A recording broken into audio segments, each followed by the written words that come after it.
Hello, darlings. I'm going to do a quick jump on. So I saw this on my Netflix new releases. Where you log into your account and it shows you the new releases. Anyway, it looks promising. It's called The Ultimatum South Africa. Yeehaw! I don't know why I said yeehaw. Anyway, that has nothing to do with the show. But oh, I was just thinking of something that's giving me some glee. Anywho, how are y'all doing? How are you?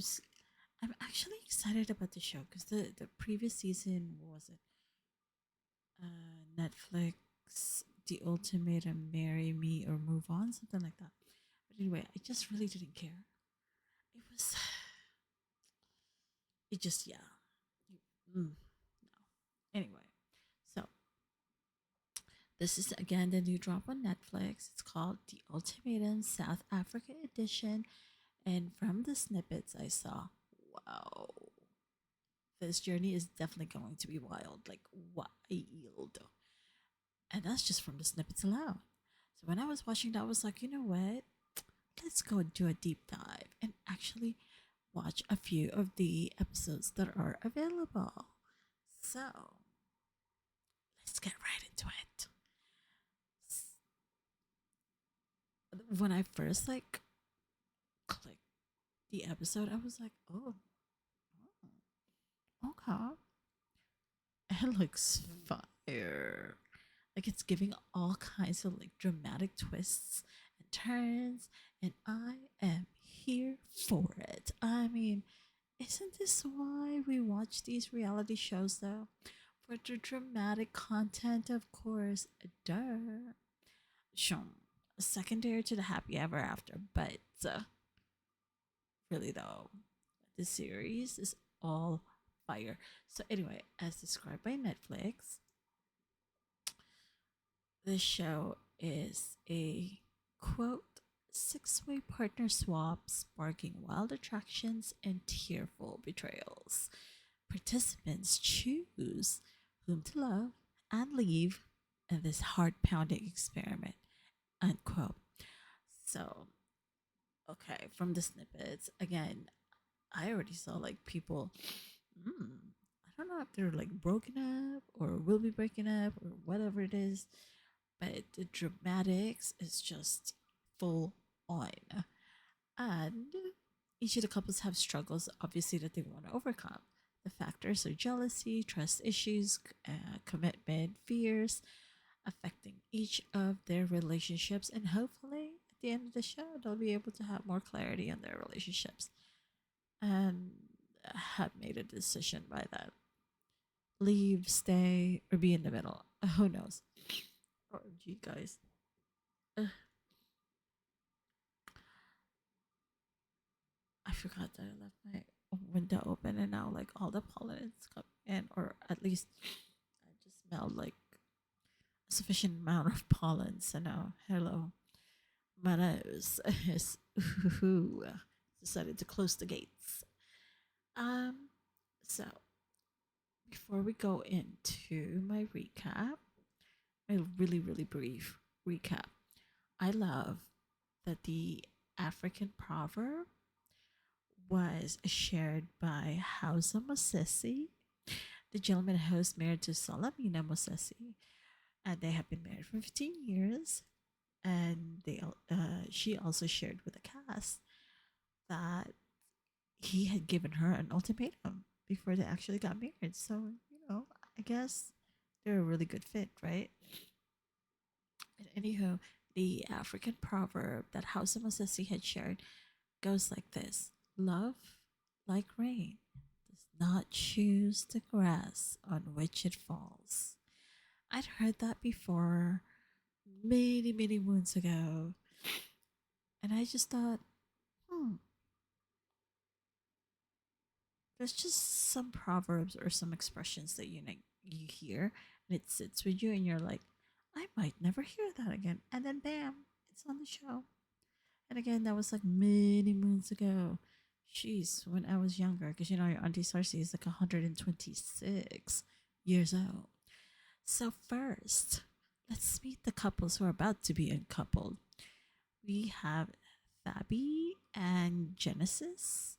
They have been together 7 years, and for Miss Tabby, it's a long enough time, girl. I'm telling you, hello, to know and be prepared for marriage. I'm there with your sister. Genesis, however, feels like he is not financially ready and he needs more time. Okay, I'm there with you too. You know, hopefully you find yourselves a common ground or coming to like a decision to where you'll both make an effort to be stable by a certain time, like maybe in a year or two or three. But then again, that would make like 10 years already. But hey, it's you, it's not me. So you go handle that. Next, we have Aiden and Courtney, who've been together also 7 years.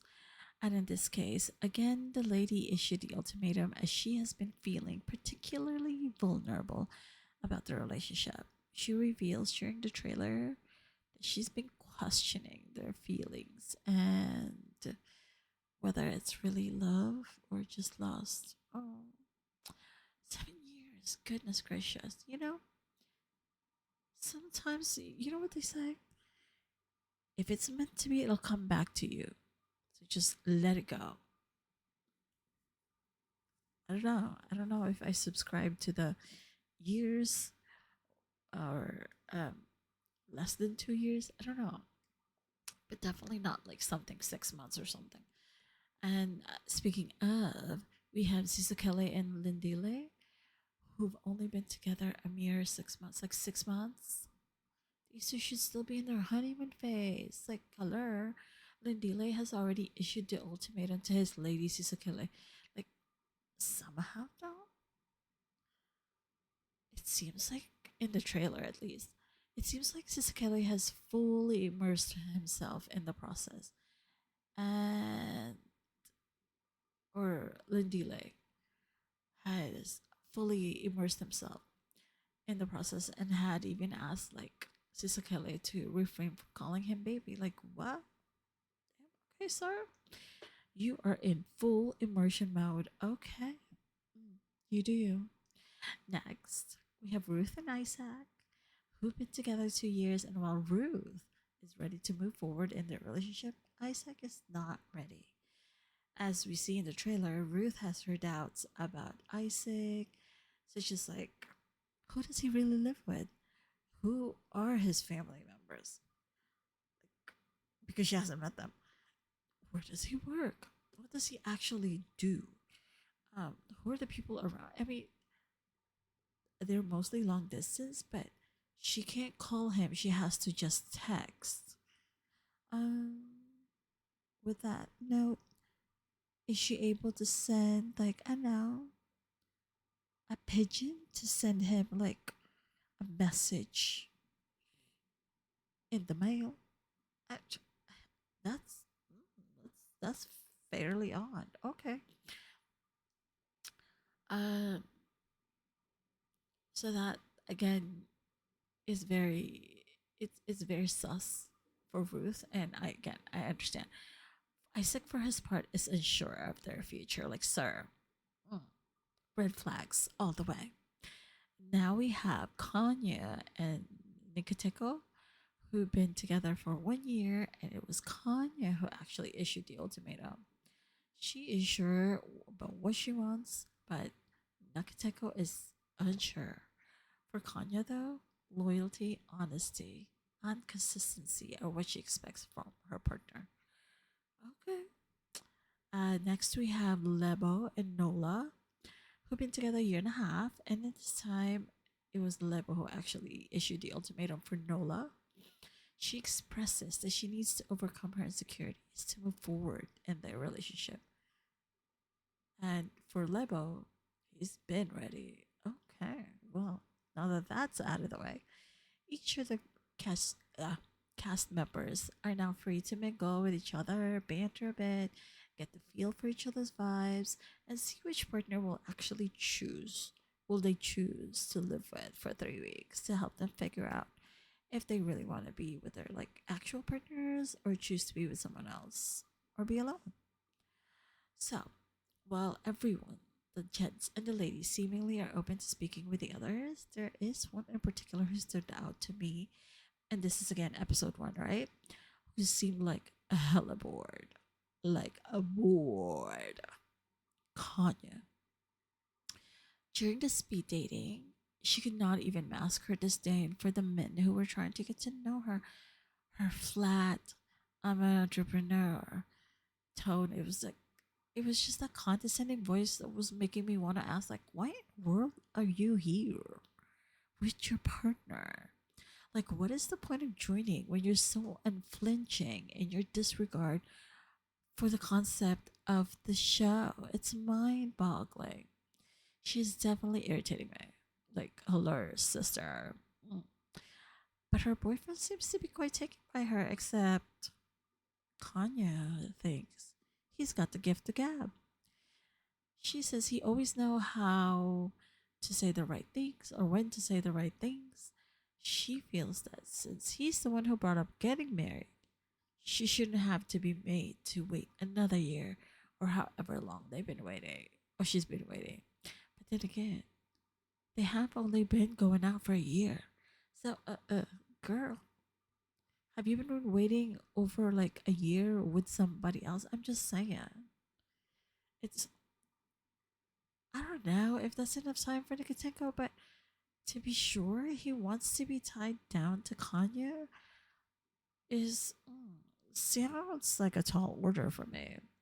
Or does Kanye just want to do things on Kanye's time and doesn't really feel like waiting for anybody? Like, you know what? If you don't want me, I'll go with somebody else. And then go with somebody else until I find, whoever is going to agree to marry me, like in that moment, like within, I don't know, 6 months, a year. Girl, at this rate, just marry yourself. Yes. Just marry yourself. Cut everybody loose. Don't even look at anybody else. Just marry yourself. I mean, you sure seems to only really enjoy your own company, so look, I'm not harping about introverts, okay? But this girl seems to have like her bar is so high, and should be right, but she seems like it's so high that it's unreachable for anybody, and likely even herself. And it's like, girl, calm down. Anyway, she's irritated me already, and it is only episode one. So I shall see you, darlings, in the next episode. Talk to you later.